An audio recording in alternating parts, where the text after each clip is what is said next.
अगर आप ये देखना चाहते हैं कि आज से 300 से 400 साल पहले शहर कैसे होते थे, लोगों का रहन सहन कैसा था, बाजार कैसे दिखाई देते थे, मकान किस तरह के बने हुए थे, तो इसके लिए आपको मुखर्ड आना पड़ेगा।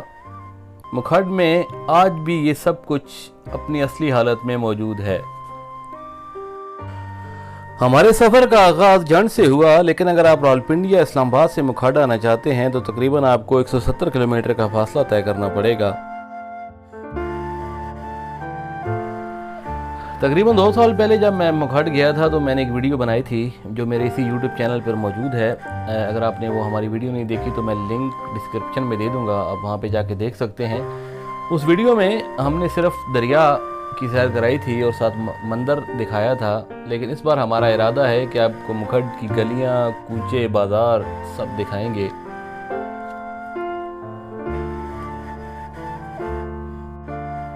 अगर आप रावलपिंडी या इस्लामाबाद से मुखर्ड आना चाहें तो आपके पास 2 ऑप्शन हैं। ऑप्शन नंबर 1 ये है कि सी पैक क्योंकि बन चुका है तो आप रास्ता सी पैक तराब इंटरचेंज से उतरकर मुखर्ड की जानिब जा सकते हैं और ये रास्ता काफ़ी शॉर्ट है। और दूसरा रास्ता है कि आप कोहाट रोड से आएँ, जंड से होते हुए मुखर्ड की तरफ जाएं।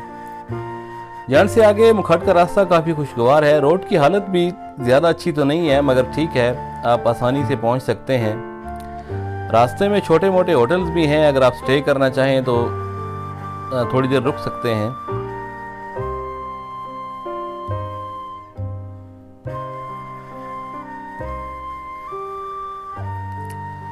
पिछली बार जो हमने वीडियो बनाई थी उसमें हमारे पास क्योंकि वक्त महदूद था, इसलिए हम मुखर्ड को ज़्यादा एक्सप्लोर कर नहीं सके थे, लेकिन इस बार हमारा इरादा है कि इसको अच्छी तरह देखेंगे।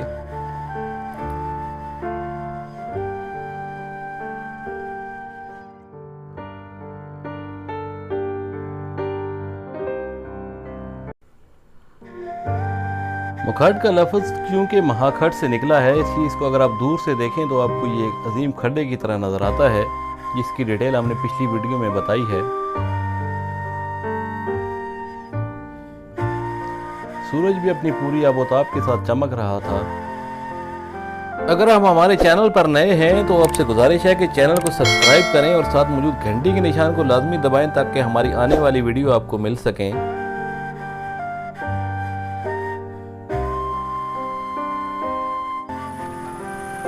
मुखर्ड क्योंकि हिंदू तहजीब व तमद्दन का भी मरकज़ रहा है, इसलिए इस मंदिर के आसार आज भी यहाँ पे मौजूद हैं। इस मंदिर को हमने पिछली वीडियो में बहुत तफसील के साथ दिखाया है। ये एक बुजुर्ग का मज़ार है, यहाँ पे बड़ी खूबसूरत जगह है। बरामदा बना हुआ है, यहाँ पे लंगर वगैरह आप खा सकते हैं और अगर आप आराम वगैरह करना चाहें तो आराम भी कर सकते हैं। ठंडे पानी का इंतज़ाम मौजूद है यहाँ पे, बड़ी पुरसकून जगह है।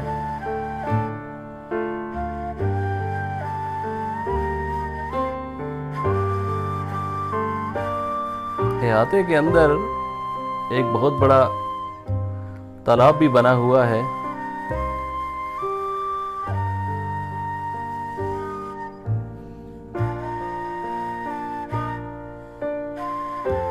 पानी तो इसमें मौजूद है, लेकिन इसमें लोगों ने बहुत गंद भी फेंका हुआ है।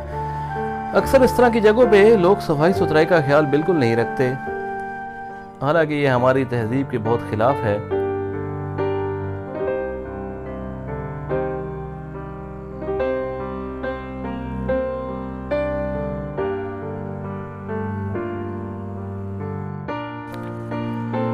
अगर मुखर्ड की तारीख पर रोशनी डालें तो किसी ज़माने में मुखर्ड एक बड़ी तिजारती मंडी के तौर पर जाना जाता था।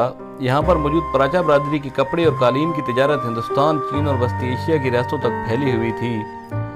मुखर्ड एक छोटी बंदरगाह था जहाँ पर एक वक्त में 30 से ज़्यादा कश्तियाँ लंगरअंदाज हो सकती थीं। मुखर्ड को फसीलों के अंदर बनाया गया था ताकि बैरूनी हमलों से महफूज रहा जा सके।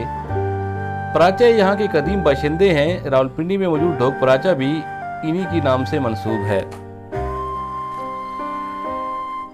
ये मुखर्ड का पुराना बाजार है जो आज भी अपनी असली हालत में मौजूद है। ये दुकानें आज भी उन ग्राहकों का इंतज़ार कर रही हैं जो यहाँ कभी खरीदो फरोख्त के लिए आया करते थे।